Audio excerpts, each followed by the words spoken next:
Llegué antes a la fiesta de Nochebuena de mis suegros para darles una sorpresa. Nada más entrar. Oí la voz de mi marido que venía del salón. Estamos embarazados. Vamos a tener un hijo. Me detuve allí mismo, en el pasillo. Yo no estaba embarazada.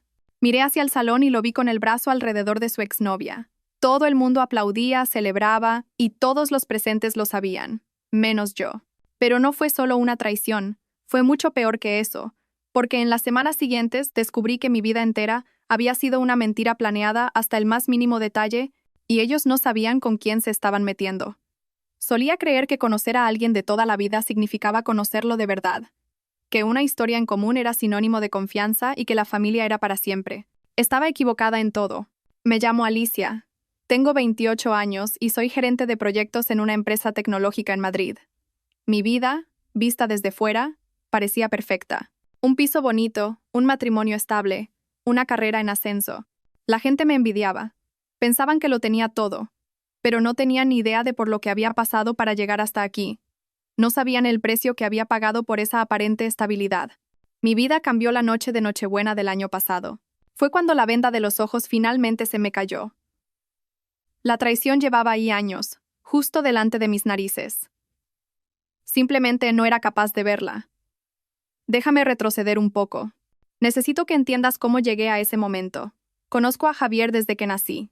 Nuestros padres eran amigos íntimos, de esos que pasaban los fines de semana juntos, se iban de vacaciones, celebraban los cumpleaños. Mis padres eran los padrinos de Javier, y sus padres, Carmen y Carlos, eran mis padrinos, a quienes yo llamaba cariñosamente tíos. Era el tipo de amistad que parecía indestructible, construida a lo largo de los años. Crecimos jugando en los mismos parques. Nos veíamos en barbacoas de fin de semana, fiestas de cumpleaños, días festivos. Él formaba parte de mi vida incluso antes de que yo entendiera lo que eso significaba. Pero nuestras vidas eran diferentes, muy diferentes. Mis padres tenían dinero. Mi padre era un empresario de éxito. Mi madre, una arquitecta de renombre. Estudié en los mejores colegios privados de Madrid. Tuve clases de piano, ballet, francés. Viajábamos por Europa en vacaciones. Teníamos una casa grande en el barrio de Salamanca. Javier, por otro lado, estudiaba en colegios públicos. Su familia vivía en una casa sencilla en un barrio de clase media. Tío Carlos trabajaba como gerente de una tienda de materiales de construcción. Tía Carmen era secretaria en una consulta médica. Vivían bien, pero sin lujos. En aquella época yo no entendía mucho esas diferencias. Éramos solo niños jugando juntos. Pero mirando atrás ahora, puedo ver las señales. La forma en que tía Carmen miraba las joyas de mi madre, cómo tío Carlos hacía comentarios sobre nuestra casa, nuestro coche, nuestros viajes, siempre con una sonrisa, siempre disfrazado de broma.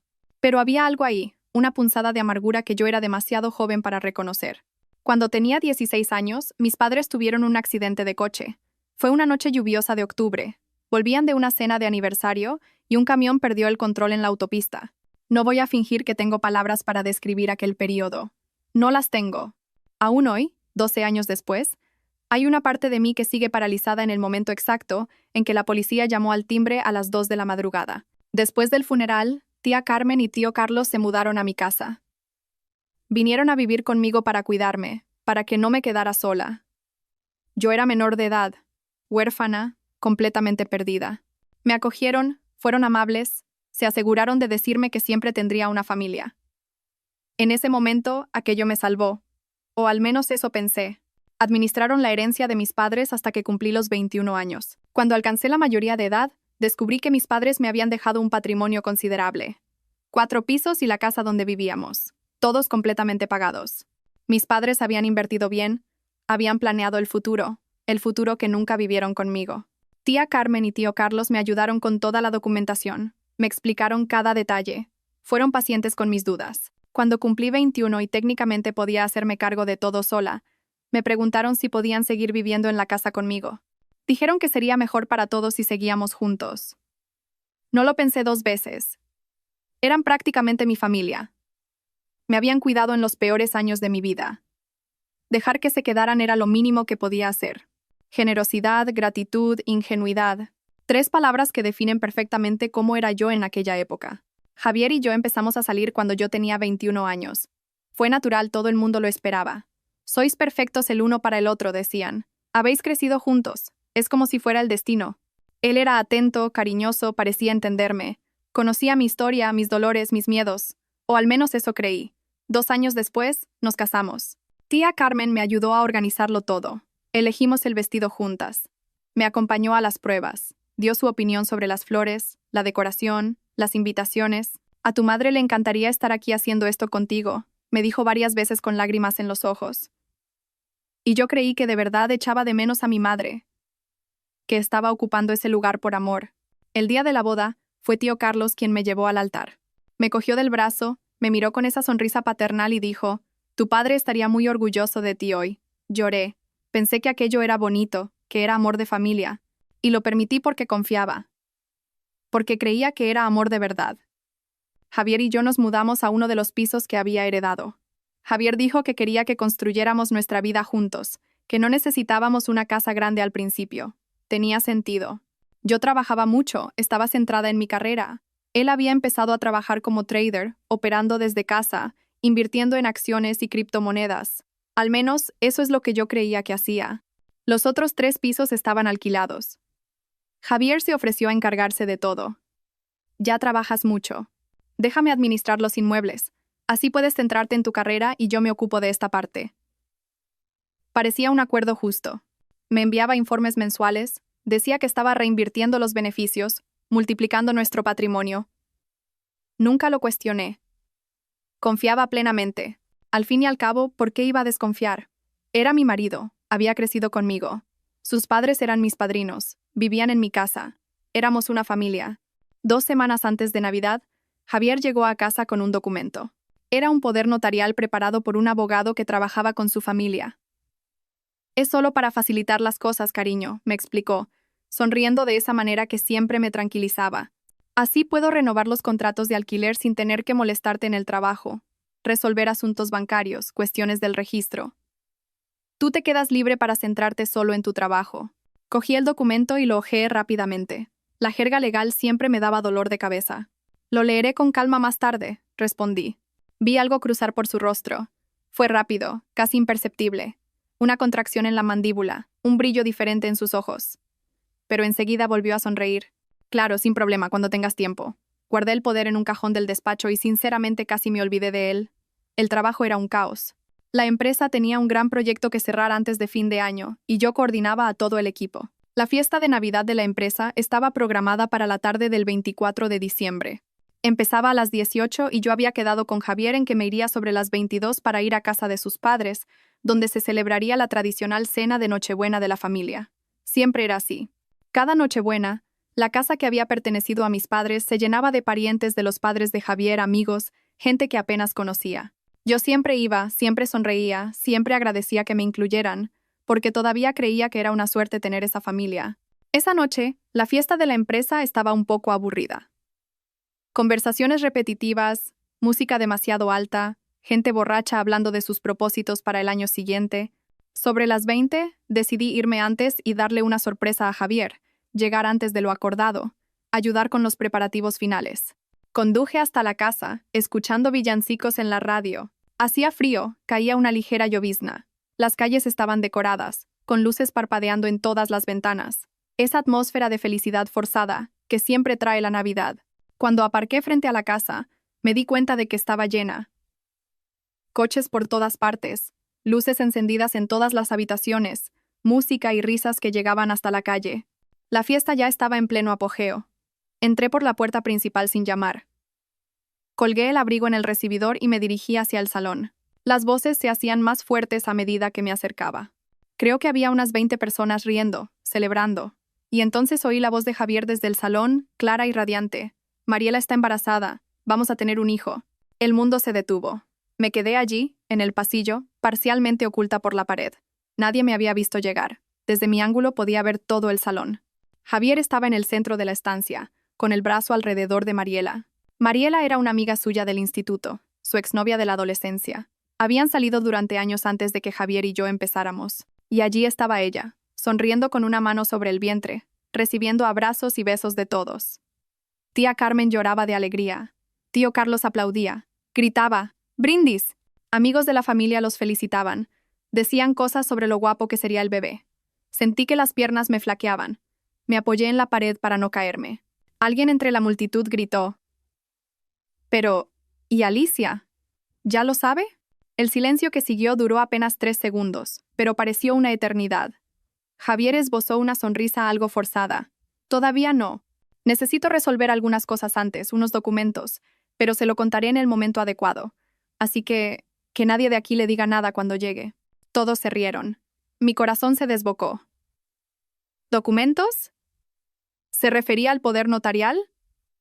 Hubo un murmullo de comprensión en la sala. Algunas personas intercambiaron miradas cómplices. Tía Carmen asintió, como aprobando la estrategia. Tío Carlos levantó su copa. Por el futuro. Y todos brindaron. En ese momento, todo empezó a tener sentido. La forma en que reaccionaron, esas miradas, ese silencio cargado, todos allí sabían algo que yo no. Había un secreto, una conspiración, y el poder notarial era la pieza final del plan. Se me revolvió el estómago. No era posible. Tenía que estar oyendo mal. Pero tía Carmen, mi madrina, dijo alto y claro. Por fin, hijo mío, después de tantos años vamos a recuperar lo que es nuestro por derecho. Y entonces lo entendí todo. Cada sonrisa, cada gesto de cariño, cada palabra de consuelo, todo había sido mentira. Una gran y elaborada mentira que duraba años. ¿No era amor? Nunca lo fue. Era una estafa. Di media vuelta, cogí mi abrigo y salí de la casa en silencio, tan silenciosamente como había entrado. Nadie me vio, nadie se dio cuenta. Me metí en el coche, cerré la puerta y solo entonces fui plenamente consciente de todo. Empecé a llorar. No ese llanto melodramático de película. Era un llanto silencioso, doloroso, que me quemaba el pecho y la garganta, lágrimas que corrían sin parar mientras intentaba procesar lo que acababa de presenciar. Mi matrimonio era una farsa. Mi marido tenía una amante embarazada. Tía Carmen y tío Carlos, que eran mis padrinos, estaban involucrados en un plan para robar mi herencia. Y todos, absolutamente todos en esa sala lo sabían y estaban de acuerdo. Conduje de vuelta al piso con el piloto automático. No recuerdo la carretera, no recuerdo parar en los semáforos. Solo recuerdo estar llorando y conduciendo, llorando y conduciendo. Cuando llegué a casa, me sequé las lágrimas. Me lavé la cara, me miré en el espejo y apenas reconocí a la persona que me devolvía la mirada. Parecía más pequeña, más frágil, perdida. Mi móvil vibró. Era un mensaje de Javier preguntando dónde estaba. Respiré hondo y respondí. He decidido quedarme en la fiesta de la empresa. Está más animada de lo que pensaba. Él respondió. Vale, pásalo bien. Nos vemos en 2 semanas. Mañana temprano nos vamos de viaje a las Canarias. Claro, el viaje anual. Desde que nos casamos, su familia iba a visitar a unos parientes a las Islas Canarias en Navidad y se quedaban hasta la primera semana de enero. Sabían que fin de año siempre era un caos en mi empresa. Cierre de proyectos, informes. Y todos los años yo me quedaba mientras ellos se iban de viaje. Nunca lo cuestioné. Al fin y al cabo, era su momento. Respondí solo, ok, buen viaje. Él mandó un feliz Navidad. Te quiero con un corazón. No respondí. Bloqueé la pantalla del móvil y lo lancé al sofá. Me senté en el sofá del salón, a oscuras, y dejé que la rabia creciera. Porque me di cuenta de una cosa en ese momento. El llanto se había acabado.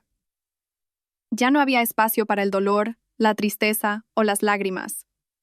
Solo había espacio para la estrategia. Pensaban que era idiota, que siempre sería esa chica huérfana, perdida, agradecida por tener una familia, que confiaría eternamente, que firmaría cualquier papel, que nunca cuestionaría nada. Estaban equivocados. Yo había crecido, me había convertido en gerente de proyectos porque era buena planificando, organizando, previendo problemas y creando soluciones. Coordinaba equipos, administraba crisis, tomaba decisiones difíciles todos los días. Y en ese momento, sentada en la oscuridad de mi salón, tomé la decisión más importante de mi vida. Querían jugar, pues jugaríamos, pero esta vez, con mis reglas. Pasé toda la noche en vela, no dormí. Me quedé allí, planeando. Primero, hice una lista mental de todo lo que sabía. Javier me engañaba con su exnovia Mariela. Mariela estaba embarazada. Toda su familia y amigos lo sabían y lo apoyaban. El poder notarial era la pieza final de un plan para transferir mis bienes a su familia. Yo aún no había firmado nada. Este último punto era crucial. Yo todavía tenía el control de todo. Seguía siendo la dueña de mis inmuebles, de mis cuentas. Javier no tenía poder legal sobre nada. Mientras yo no firmara ese documento, él no podía hacer nada. Pasé toda la Navidad planeando, pensando en cada detalle, en cada movimiento que tendría que hacer. Hice listas mentales, tracé estrategias, anticipé problemas. Así es como trabajaba como gerente de proyectos, y así es como iba a manejar esto también. Al día siguiente, 26 de diciembre, lo pondría todo en práctica. Cuando salió el sol, ya sabía exactamente cuál sería mi primer paso. A las 9 de la mañana, llamé al abogado que había llevado los asuntos de mis padres. Siempre me había dicho que si necesitaba cualquier cosa, solo tenía que buscarlo. Doctor Mateo, soy Alicia Herrero, la hija de Jaime e Isabel Herrero. Necesito hablar urgentemente con usted. Debió de notar algo en mi voz, porque no hizo preguntas, solo dijo: ven a mi despacho. Me duché, me vestí, cogí todos los documentos que tenía sobre los inmuebles, el poder notarial que Javier me había dado y fui para allá. El despacho del doctor Mateo estaba en el centro de la ciudad, en un edificio antiguo de ladrillo rojo. Había subido esas escaleras desde niña, siempre acompañada de mi padre. Era un lugar que olía a papel viejo y a café fuerte. Me recibió con un abrazo. Era un señor de unos 70 años, con el pelo completamente blanco y unas gafas de leer colgadas del cuello. Había sido el abogado de mi padre durante más de 20 años. Siéntate, Alicia. Cuéntame qué ha pasado. Y se lo conté todo. El anuncio en la fiesta, el poder notarial, la sospecha sobre la transferencia de bienes. Hablé sin parar durante casi 40 minutos. Él escuchó en silencio, tomando notas, frunciendo el ceño en algunos momentos. Cuando terminé, se quitó las gafas y se frotó los ojos. Alicia, tengo que contarte algo. Mi corazón se aceleró. ¿El qué? Tu padre y Carlos fueron socios en un negocio hace muchos años, una empresa de importación. Al principio fue muy bien, pero luego empezó a ir mal. Carlos quiso retirarse y vender su parte. Tu padre le compró su participación por un precio justo. Asumió todos los riesgos. Carlos cogió el dinero y se fue. Hizo una pausa, tomó un sorbo de café. 2 años después, tu padre consiguió darle la vuelta a la situación. La empresa creció exponencialmente. Así es como tu familia se enriqueció. Pero creo que Carlos nunca lo superó. Tu padre me contó esta historia hace años. Por lo que él decía, Carlos lo había aceptado bien en su momento. Las familias siguieron siendo amigas. Los hijos crecieron juntos. Pero ahora, viendo lo que está pasando, creo que siempre hubo un resentimiento. Probablemente, Carlos y Carmen siempre miraron la vida de vuestra familia con amargura. La diferencia de clase se hizo muy evidente a lo largo de los años, ¿no? Vosotros lo teníais todo, y ellos luchaban económicamente. Y cuando tus padres murieron, eras una adolescente vulnerable con una herencia considerable. Para gente resentida, debió de parecer una oportunidad. Me miró seriamente. Mirando atrás ahora, con todo lo que me has contado, está claro que esa amistad siempre tuvo una base frágil. El resentimiento por la venta de la empresa probablemente nunca se superó. Y tú, Alicia, te convertiste en el objetivo perfecto. Sentí como si me hubieran echado un cubo de agua fría por encima. Así que era eso.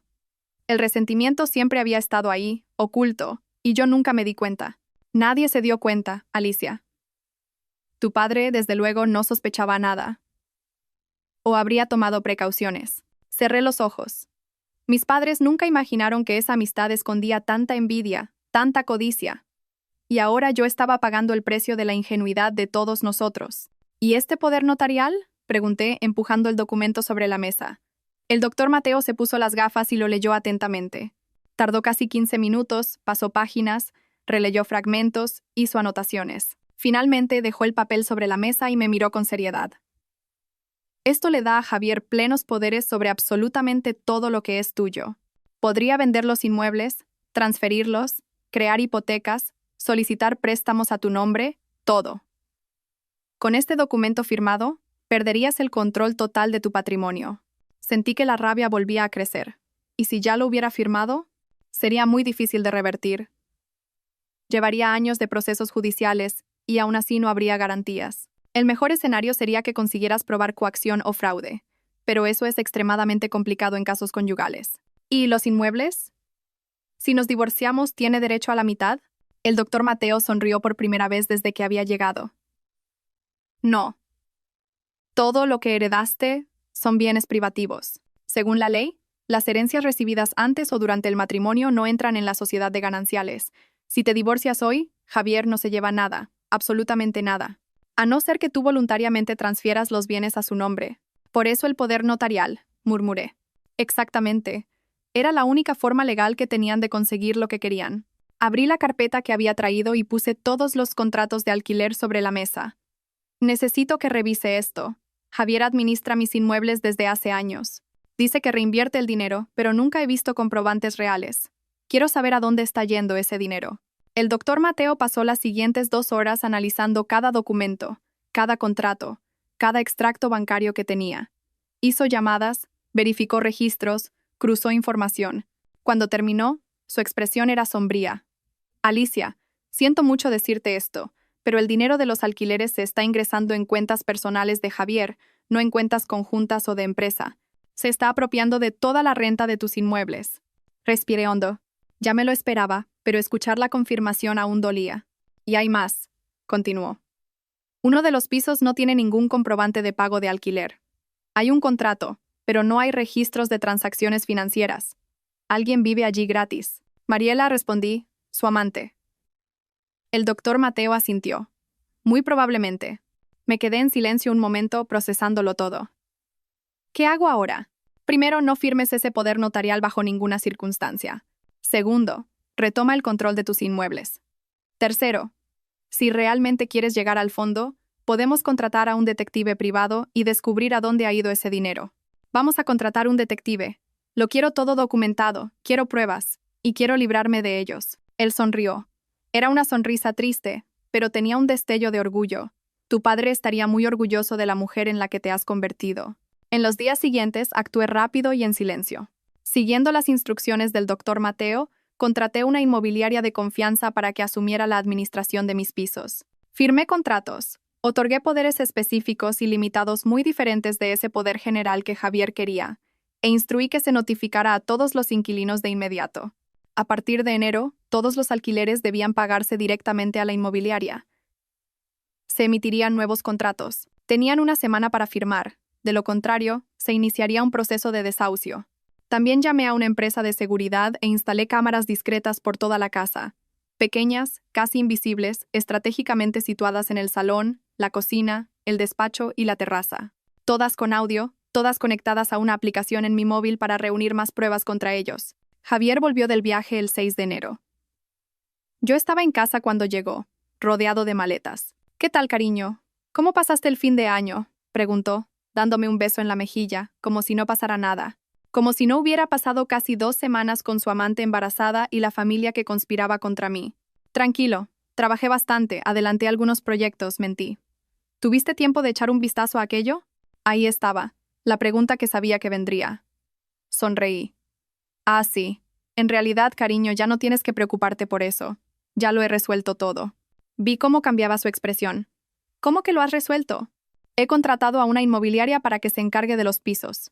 Así puedes centrarte totalmente en tus operaciones, sin preocuparte por el rollo de administrar alquileres, contratos, esas cosas burocráticas. Pensé que te alegrarías. Tendrás más tiempo para invertir en tu trabajo. El silencio que siguió fue ensordecedor. Javier parpadeó varias veces, como si estuviera procesando demasiada información a la vez. Pero, a mí me gustaba encargarme de los pisos. No hace falta pagar a alguien para hacer un trabajo que puedo hacer yo solo. Mantuve la sonrisa. Lo sé, cariño, pero siempre dices que quieres crecer como trader, que necesitas más tiempo para estudiar el mercado. Ahora tienes ese tiempo. ¿No te ha gustado? Vi el pánico en sus ojos. Abrió la boca, la cerró, la volvió a abrir. Sí, me ha gustado, dijo finalmente. Es que ha sido un poco repentino. Ah, ya sabes, cuando decido algo, hago que suceda rápido.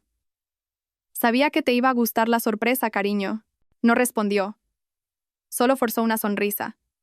Cogió el móvil y salió del salón, murmurando algo que no entendí. Esperé un poco y abrí la aplicación de las cámaras en mi móvil. Activé la cámara de la terraza y me puse los auriculares. Allí estaba él, caminando nerviosamente de un lado a otro, tecleando furiosamente en el móvil. Su teléfono sonó pocos segundos después. Incluso a distancia, se oían los gritos al otro lado de la línea. Calma, calma, decía Javier, mirando hacia atrás nervioso para asegurarse de que yo no estaba cerca. No sé qué ha pasado, ha contratado una inmobiliaria. No, no puedo hacer nada ahora. No, no tengo 3.000 euros para pagar el alquiler. Mariela, escucha, no voy a tener dinero para nada durante un tiempo. Necesito resolver esto primero. Colgó el teléfono y noté su rabia. Apagué la cámara y sonreí.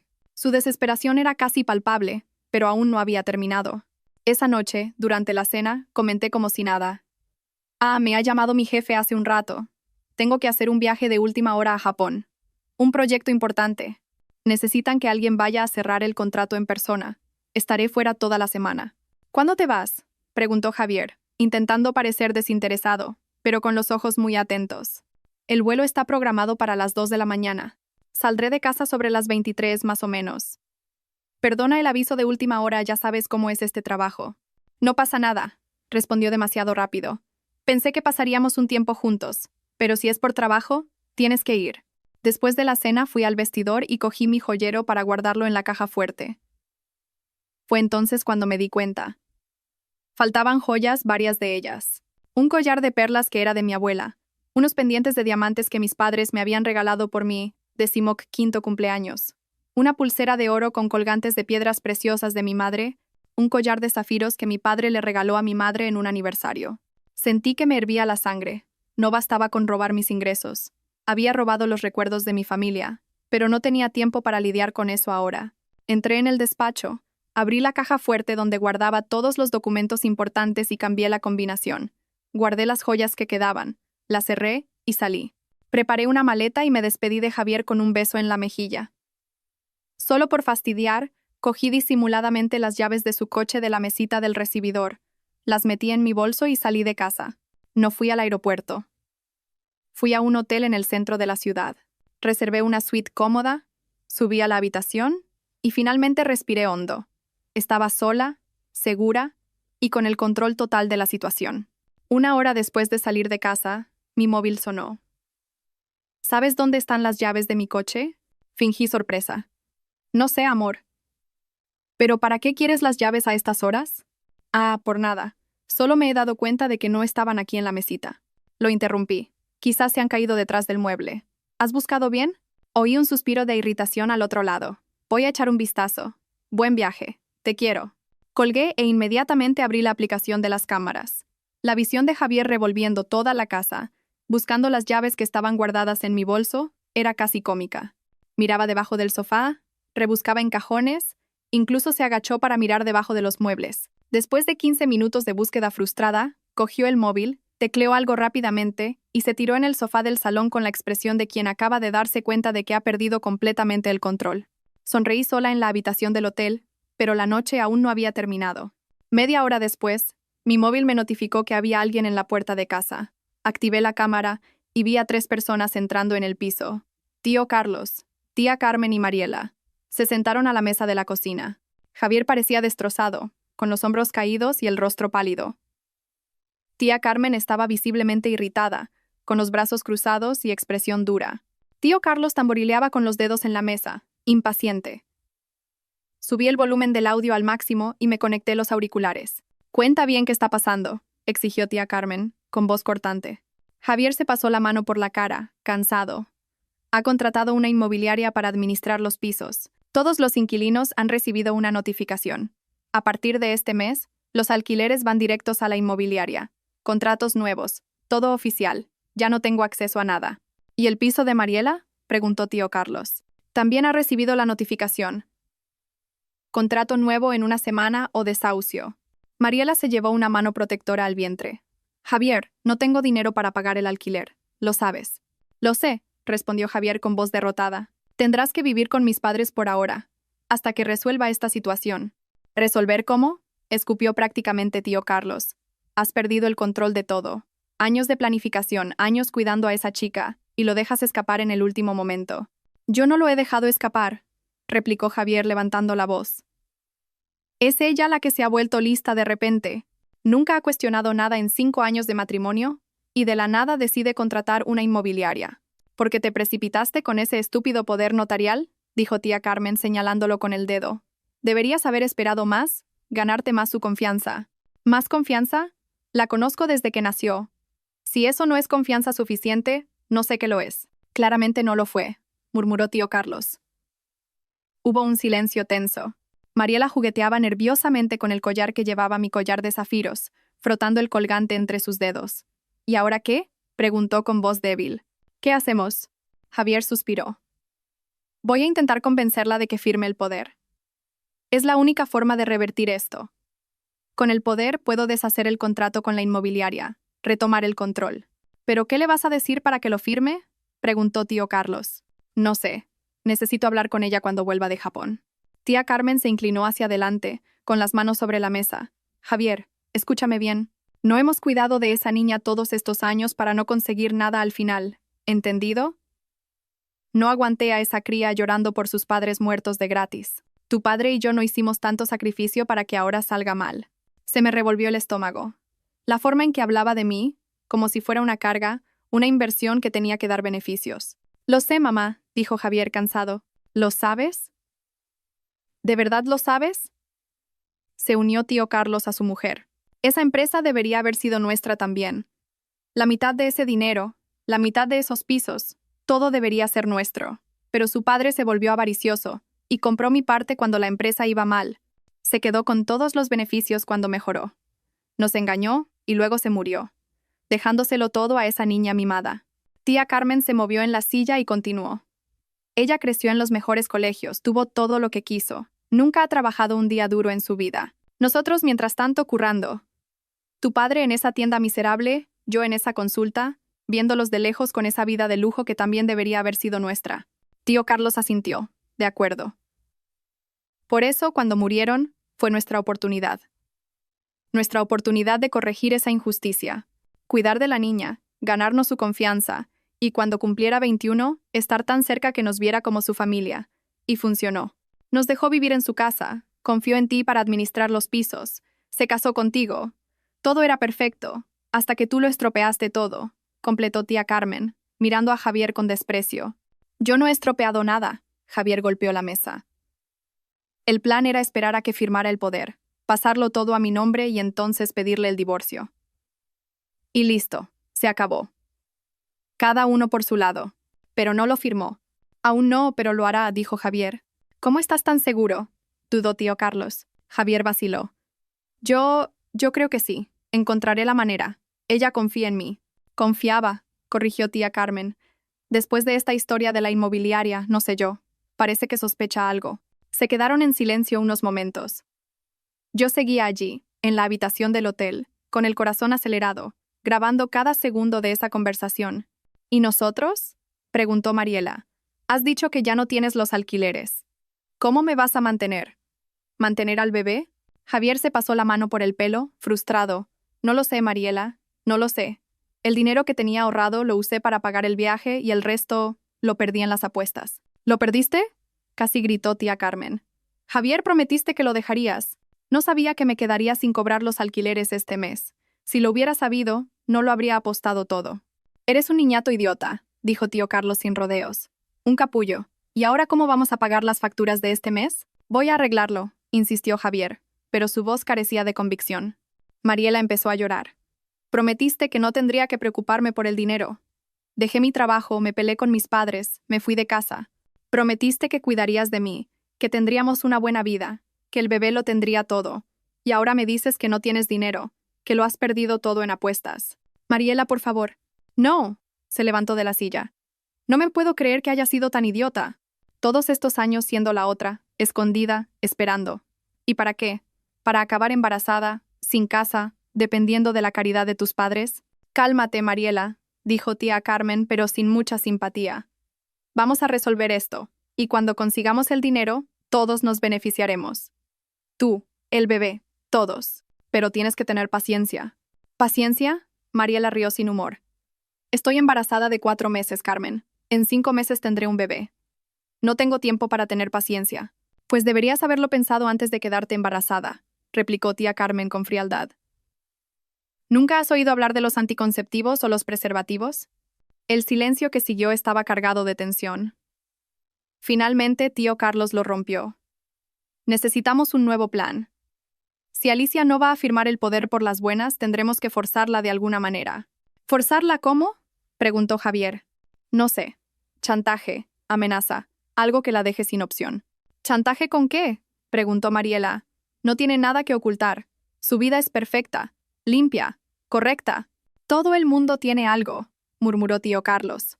Solo tenemos que encontrar el qué. Tía Carmen asintió, pensativa. O creamos algo. Plantamos alguna evidencia, algo que la comprometa. Luego le ofrecemos solucionarlo a cambio de la firma. Sentí náuseas. Estaban considerando de verdad incriminarme en algo falso solo para conseguir mi firma. Eso es muy arriesgado, dijo Javier. Más arriesgado que perderlo todo, rebatió tío Carlos. Se quedaron unos minutos más discutiendo posibilidades, cada una más absurda que la anterior.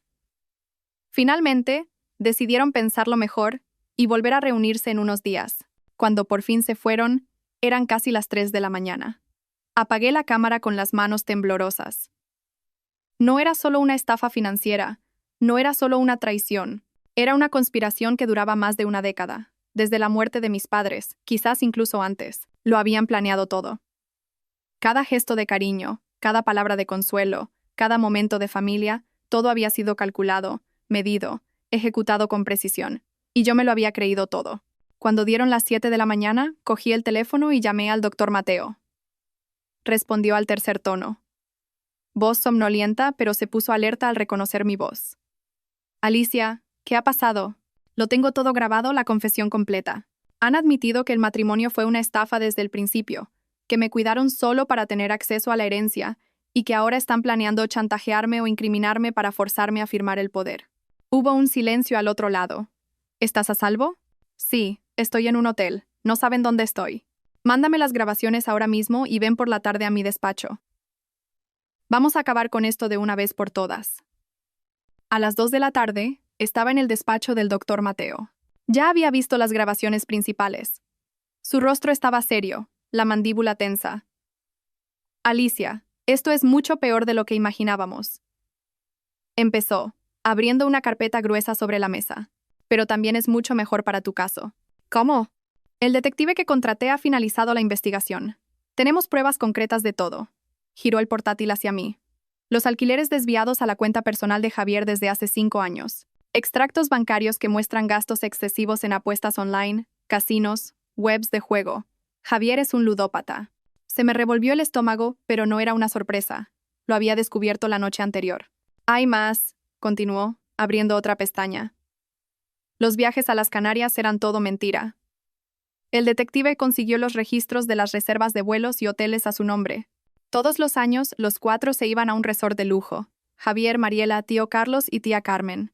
Billetes de avión, hoteles de 5 estrellas, todo pagado con tarjetas vinculadas a la cuenta donde se ingresaban los alquileres de tus pisos. Me mostró los documentos, confirmaciones de reserva, extractos de tarjetas de crédito, billetes de avión, todo a su nombre, todo pagado con mi dinero.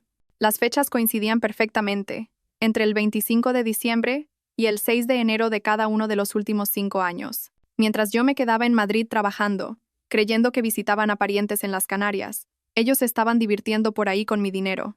¿Qué hacemos ahora? Se reclinó en la silla con una sonrisa que no llegaba a los ojos. Ahora los destrozamos legalmente. Divorcio inmediato por adulterio y fraude. Con estas pruebas, Javier no se lleva ni un céntimo. Desahuciamos a Carlos y Carmen de tu casa. Interponemos una querella por apropiación indebida por todo el dinero desviado, una denuncia por hurto por las joyas y podemos considerar incluso la vía penal. ¿Vamos a hacerlo?, respondí sin dudar. Excelente. Empezaré a preparar toda la documentación. Mañana mismo estará todo listo para presentarlo en el juzgado. Pasé 3 días en el hotel, monitorizando cada movimiento a través de las cámaras. Javier y Mariela estaban cada vez más a gusto en mi piso. Ella prácticamente se había mudado allí, sus cosas esparcidas por la casa. Y se comportaban como una pareja en cada rincón, en el salón, en la cocina, en mi dormitorio, cada espacio profanado por su traición. La tarde del tercer día, mientras veía otra escena deplorable a través de la cámara del salón, tuve una idea. Ya tenía todas las pruebas que necesitaba, pero había algo que quería ver en persona, algo que tenía que suceder para que mi plan fuera aún mejor. Necesitaba pillar a Javier infraganti y necesitaba que tía Carmen y tío Carlos lo supieran a través de mí. Esperé al momento adecuado. En la pantalla de mi móvil vi a Javier y Mariela acomodarse en el sofá del salón, bebiendo vino, riéndose de algo en el móvil de él. Estaban completamente relajados. Perfecto. Cogí mis llaves y salí del hotel. Mi casa estaba a 10 minutos de allí. Durante todo el trayecto, mi corazón latía acelerado, no de nerviosismo, sino de una extraña mezcla de rabia y satisfacción anticipada. Aparqué en el garaje del edificio, subí en el ascensor, caminé por el pasillo hasta mi puerta, respiré hondo, eché un último vistazo al móvil para asegurarme de que era el momento oportuno y abrí. La escena que encontré era exactamente la que esperaba, pero aún así, verlo en persona fue diferente a verlo a través de una pantalla. Javier y Mariela estaban en el sofá. Ella estaba sentada en su regazo, llevando uno de mis camisones de seda. Se besaban. Las manos de él recorriendo su cuerpo con la familiaridad de quien lleva años haciéndolo. El sonido de la puerta al abrirse los hizo separarse de inmediato. Javier giró la cabeza y se quedó blanco. Literalmente blanco. Toda la sangre desapareció de su rostro en 2 segundos. «Alicia», gritó, empujando a Mariela a un lado y levantándose de un salto. «Tú, Japón, no deberías». Mariela se tapó con una manta, con los ojos desorbitados por el pánico. Me quedé parada en la puerta, observándolos a los dos. No dije nada, solo observé. «Alicia, por favor, déjame explicarte», empezó Javier dando pasos hacia mí. «Esto no es lo que parece. Mariela necesitaba un sitio donde quedarse y... Quiero el divorcio», lo corté. Mi voz saliendo más firme y tranquila de lo que esperaba. Se detuvo parpadeando varias veces. «¿Qué? ¿Divorcio? Me has engañado en nuestro piso con tu exnovia. Claro que quiero el divorcio». Vi como el pánico en sus ojos era reemplazado por algo más calculador. Estaba pensando, procesando, intentando encontrar una salida. «Alicia, vamos a hablar con calma», empezó, cambiando la estrategia a una voz más suave. «Estás enfadada, lo entiendo, pero no hay nada que hablar. Quiero que salgáis de mi piso. Ahora». Mariela se levantó, aún sujetando la manta. «Lo siento mucho, Alicia». «Cállate», le dije sin mirarla. «No me debes ninguna disculpa. No me debes nada. Simplemente, sal de mi casa». Javier dio un paso al frente, y por primera vez vi algo peligroso en sus ojos, una arrogancia que siempre había ocultado bien. «No vas a poder probar la traición», dijo, con voz baja pero firme. «Y aunque lo consigas, tendrás que pagarme una pensión y darme la mitad de tus bienes, incluido este piso. Buena suerte con el divorcio, Alicia». Sonreí, no pude evitarlo. Una sonrisa pequeña pero genuina. «Ya veremos», respondí simplemente y me fui. Oí a Javier llamándome en el pasillo, pero no miré atrás. Entré en el ascensor, las puertas se cerraron y finalmente dejé que la sonrisa creciera. Realmente pensaba que no tenía pruebas, que lo había descubierto por casualidad en ese preciso momento, que era lo suficientemente idiota como para no saber que la herencia son bienes privativos. De vuelta en el coche, cogí mi móvil y marqué el número de tía Carmen. Respondió al segundo tono con voz alegre. «Alicia, querida, ¿qué tal Japón?» Dejé que mi voz temblara, como si estuviera llorando. «Tía, he vuelto antes y he pillado a Javier con otra mujer». Silencio al otro lado. «¿Qué?», dijo finalmente, y por el tono me di cuenta de que la sorpresa era genuina. «¿Cómo que con otra? ¿Dónde?» «En nuestro piso», respondí poniendo todo el dolor que pude en la voz. «Estaba allí, estaban juntos y está embarazada, tía Carmen». «Dios mío», murmuró ella. La oí respirar hondo. «No sé qué hacer», continué, dejando que mi voz se quebrara. «¿Cómo ha podido hacerme esto?» «Alicia, cariño, ¿dónde estás?», preguntó tía Carmen, y había algo en su voz. ¿Preocupación o cálculo? «Estoy en el coche, en el garaje del edificio. No puedo volver a ese piso. No ahora. Ven aquí, ven a casa. Vamos a hablar, a arreglar esto». No respondí de inmediato. «Tengo que llamar a un abogado. Voy a pedir el divorcio». «Alicia, no tienes por qué ser tan drástica. Vamos a hablar, quizás». «Me ha engañado, tía Carmen», la corté, poniendo firmeza en la voz. «En nuestro piso. No hay conversación que arregle esto». «Tienes razón», dijo después de un momento. «Tienes toda la razón. Déjamelo a mí. Voy a hablar con él. Ese niño me va a oír». Colgué y me permití sonreír de nuevo. Ahora solo quedaba esperar a que empezara el espectáculo. No tardó ni un minuto. A través de la aplicación de las cámaras, vi sonar el móvil de Javier.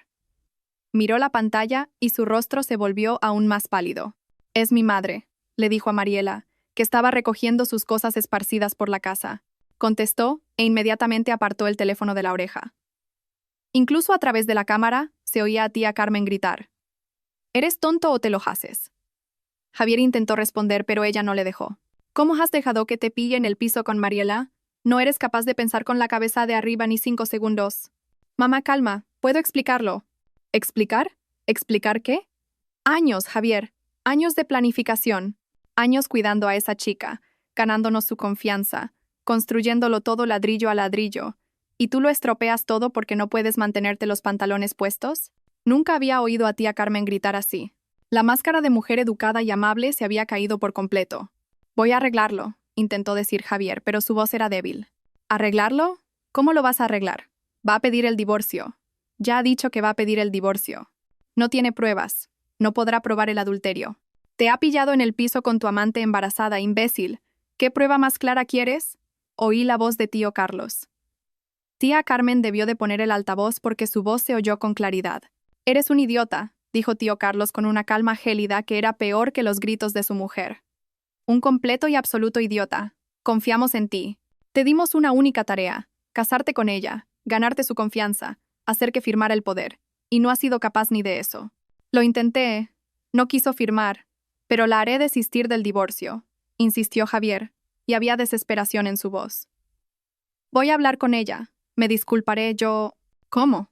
Preguntó tío Carlos, aún con esa calma aterradora. ¿Cómo vas a hacer que una mujer que acaba de pillarte engañándola desista del divorcio? ¿Qué argumentos tienes? Silencio. Es lo que pensaba, continuó tío Carlos. No tienes nada. Lo hemos perdido todo por tu culpa. No lo hemos perdido todavía, argumentó Javier, pero sin convicción. Aún tendrá que darme la mitad de los bienes en el divorcio. Aunque haya habido traición, se divide. Tía Carmen soltó una risa amarga. De verdad que eres tonto. Esos inmuebles son herencia, no entran en la partición. Se va a divorciar. Te quedarás sin nada y encima con una amante embarazada a la que mantener. Enhorabuena, Javier. Has conseguido estropearlo todo. Vi a Javier sentarse pesadamente en el sofá, con el teléfono aún en la oreja, la cara entre las manos. ¿Podéis venir aquí? Preguntó con voz débil. Tenemos que hacer algo. Necesitamos un plan. No, dijo tía Carmen secamente. Tú te has metido en este lío solo. Ahora sal tú solo. Estoy harta, Javier. Harta de ti. Harta de toda esta situación. Y colgó. Javier se quedó sentado allí, mirando el teléfono durante casi 5 minutos. Mariela intentó acercarse, pero él la apartó. Tienes que irte, le dijo. ¿Qué? Vete, Mariela, ahora, y no vuelvas. Pero Javier, no tengo a dónde ir. No es mi problema ahora, gritó él levantándose. Vete a casa de tus padres. Vete a donde quieras, pero lárgate de aquí. Vi a Mariela empezar a llorar, cogiendo sus cosas a toda prisa, saliendo del piso casi corriendo. Javier se quedó solo en el salón, caminando de un lado a otro, cogiendo el móvil, tecleando algo, borrando, tecleando de nuevo. Me estaba mandando mensajes. Vi las notificaciones llegar a mi móvil. Alicia, por favor, déjame explicarte. Fue un error, un momento de debilidad. Me sentí solo. Has estado mucho tiempo fuera. Te quiero. Siempre te he querido. ¿Podemos arreglar esto, por favor? Borré todos los mensajes sin responder. Apagué las cámaras y me recosté en el asiento del coche. Fase 1. Completada. Ahora solo quedaba esperar a mañana. A la mañana siguiente me desperté temprano. Ya le había pedido al doctor Mateo que lo preparara todo para que fuera entregado ese mismo día, por la mañana. A las 8 en punto, 2 oficiales de justicia se dividieron. Uno fue a la casa donde vivían tío Carlos y tía Carmen. El otro fue a mi piso, donde estaba Javier. Estaba en el despacho del doctor Mateo cuando mi móvil sonó. Era tía Carmen. Contesté. ¡Alicia!, gritó, y había pánico en su voz ahora. Nada de la rabia contenida de ayer. Pánico puro. ¿Qué es esto? ¿Un desahucio? ¿Nos estás echando? Sí, respondí simplemente. Pero, ¿por qué? ¿Qué hemos hecho? Intentad adivinarlo. Alicia, por favor, no puedes hacer esto. No tenemos a dónde ir. Somos mayores. No tenemos dinero para... No es mi problema, la corté, usando las mismas palabras que Javier había usado con Mariela el día anterior. Es por lo que ha hecho Javier, pero nosotros no tenemos nada que ver con eso. Casi me río. ¿Que no tenéis nada que ver? ¿En serio? Claro que no. Estamos tan sorprendidos como tú. Ese niño idiota. Tía Carmen, la interrumpí, mi voz volviéndose fría. Lo sé todo. Los viajes que no eran a las Canarias. Los alquileres desviados. El plan que teníais desde la muerte de mis padres. Lo sé todo. Silencio absoluto al otro lado. Así que sí, continué. Tenéis 30 días para salir de mi casa. Y os sugiero que uséis ese tiempo para buscar un buen abogado, porque lo vais a necesitar. Colgué antes de que pudiera responder. 2 minutos después, mi móvil sonó de nuevo. Javier. Contesté. Alicia, ¿esto va en serio? Preguntó, y había algo diferente en su voz. Miedo. Divorcio. Apropiación indebida, hurto. ¿Me estás denunciando? Sí. Pero, ¿por qué esas acusaciones? No tienes pruebas de todo eso. Sí que las tengo. ¿Qué pruebas? ¿Cómo has? Cámaras de seguridad en todo el piso, Javier. Con audio. Instaladas hace días. Tengo la grabación tuya con Mariela. Tengo la grabación de la reunión en la cocina, donde todos confesasteis el plan entero. Tengo documentos que demuestran los desvíos de dinero, los viajes falsos, todo. Silencio. Nos has grabado, consiguió decir finalmente. Os he grabado y se lo he entregado todo a la justicia. Pero eso es ilegal. No puedes grabar a la gente sin su consentimiento. Sí que puedo. En mi piso, con mis cámaras de seguridad. Es perfectamente legal. Lo oí respirar pesadamente al otro lado. ¿Cuánto quieres? Preguntó finalmente. ¿Qué? ¿Cuánto quieres para olvidarlo todo? ¿Para retirar las demandas? ¿10.000 euros? ¿20.000? ¿Cuánto? Esta vez me reí. Me reí de verdad. Javier, ¿de verdad crees que quiero dinero? Yo tengo dinero. Lo que quiero es justicia. Y mis bienes de vuelta. Tus bienes nunca han dejado de ser tuyos. No. ¿Y los 200.000 euros que desviaste de los alquileres a lo largo de 5 años? ¿Y mis joyas que robaste y le diste a tu amante? ¿Y los años de mentiras? Yo te lo devolveré todo, con intereses. Solo retira las demandas. No, no tienes dónde caerte muerto. ¿Cómo crees que me lo vas a devolver con intereses? Alicia, por favor, esto me va a destruir. Va a destruir a mis padres, a todos nosotros. Deberíais haberlo pensado antes. ¿Estás haciendo esto por venganza? ¿Porque te he engañado? Ya te he pedido perdón. No, Javier. Estoy haciendo esto porque os pasasteis más de una década planeando una estafa contra mí. Porque usasteis la muerte de mis padres. Usasteis mi vulnerabilidad, mi confianza, porque sois exactamente el tipo de personas que merece pagar por sus crímenes. ¿Crímenes? Solo tomé malas decisiones con nuestro dinero. Es el riesgo del negocio. Desviaste dinero, falsificaste contratos, robaste joyas, cometiste fraude. Son delitos, Javier, y vas a responder por ellos. Lo oí empezar a llorar al otro lado. No ese llanto manipulador que probablemente usaría si estuviéramos cara a cara. Era un llanto de desesperación real. Por favor, suplicó.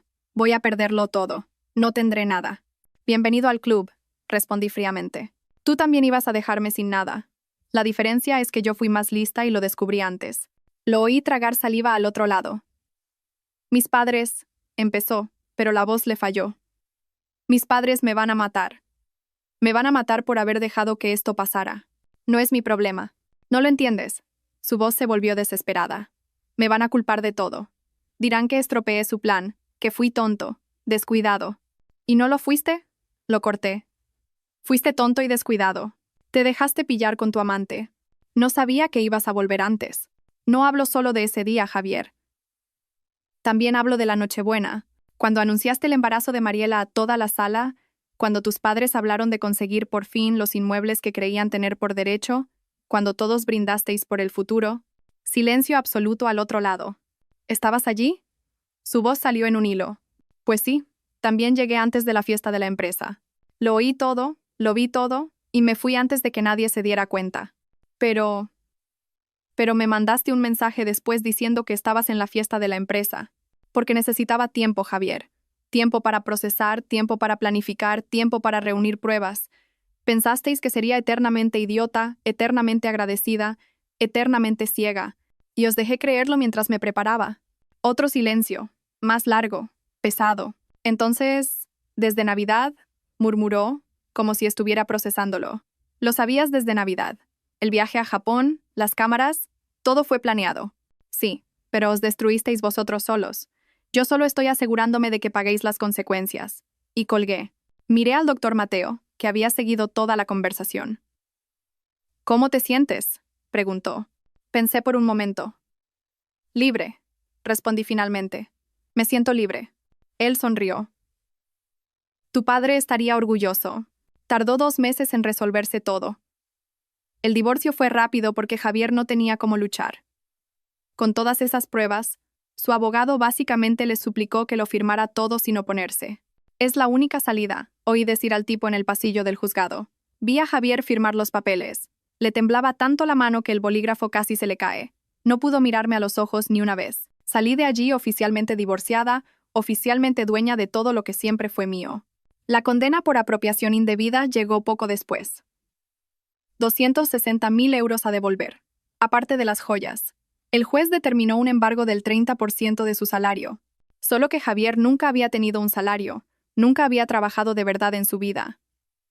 Sugiero que el acusado consiga un trabajo de verdad, dijo el fiscal casi riéndose. Y eso fue lo que pasó. Unas semanas después, el doctor Mateo me contó que Javier por fin había conseguido un trabajo, camarero en una cafetería en el centro de Madrid. Por primera vez en su vida adulta, estaba trabajando de verdad, levantándose temprano, llevando uniforme, atendiendo a clientes, limpiando mesas. El mismo tipo que se pasaba los días fingiendo estudiar gráficos delante del ordenador, que me daba la lata hablando de inversiones estratégicas, ahora por fin estaba haciendo algo productivo. Tío Carlos y tía Carmen tuvieron 30 días para salir de la casa. El último día fui a hacer la inspección con el oficial de justicia. Esperaba que estuviera desordenada. No esperaba un vandalismo completo. Muebles rotos, agujeros en las paredes, pintura en spray con insultos, espejos hechos añicos por el suelo. Habían destruido todo lo que pudieron antes de irse. Tío Carlos me esperaba en la puerta, fulminándome con la mirada. ¿Satisfecha? Claro que no. ¿Y este destrozo? No tenemos a dónde ir. Tía Carmen apareció detrás de él llorando. Somos mayores. No tenemos dinero.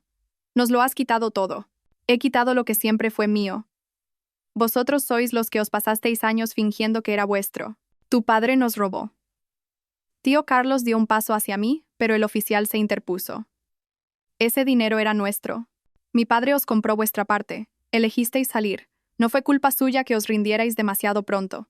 Y desde luego, no es culpa mía. Te arrepentirás de esto, siseó tía Carmen. No lo haré, pero vosotros sí, cada santo día. Me di la vuelta y me fui. Mandé reformar la casa entera. Tardó más de un mes, pero quedó preciosa. La vendí en 2 semanas a una pareja con 2 hijos pequeños. Estaban radiantes, haciendo planes sobre cómo iban a decorar cada habitación, sobre la fiesta del cumpleaños que harían en el jardín. Espero que sean felices allí. Esa casa merecía buenas historias. El piso donde viví con Javier también lo vendí. Ni siquiera volví a entrar. No habría podido. Contraté a gente para vaciarlo todo, reformarlo, y lo vendí amueblado a un inversor que ni siquiera quiso verlo en persona.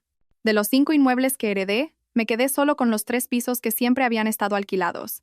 Lo dejé todo en manos de la inmobiliaria. La renta mensual me daba de sobra para vivir bien, y además tenía el dinero de las ventas invertido. Por amigos en común me fui enterando de las cosas. Javier y Mariela se separaron.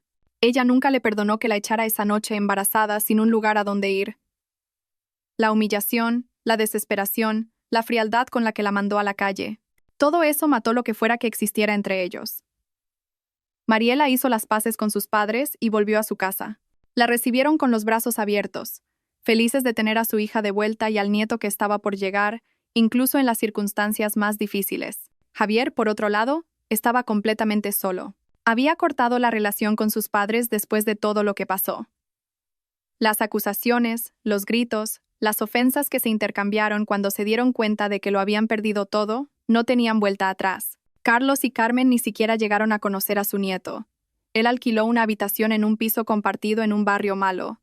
Trabajaba en la cafetería. Volvía cada día a una habitación vacía. Dormía solo. Sin Mariela, sin su hijo, sin sus padres, sin nada. Carlos y Carmen estaban en un piso minúsculo al otro lado de la ciudad. Carlos volvió a hacer chapuzas en la construcción, a pesar de su edad y su cuerpo machacado. Carmen encontró trabajo de secretaria en una tienda de animales, ganando el salario mínimo.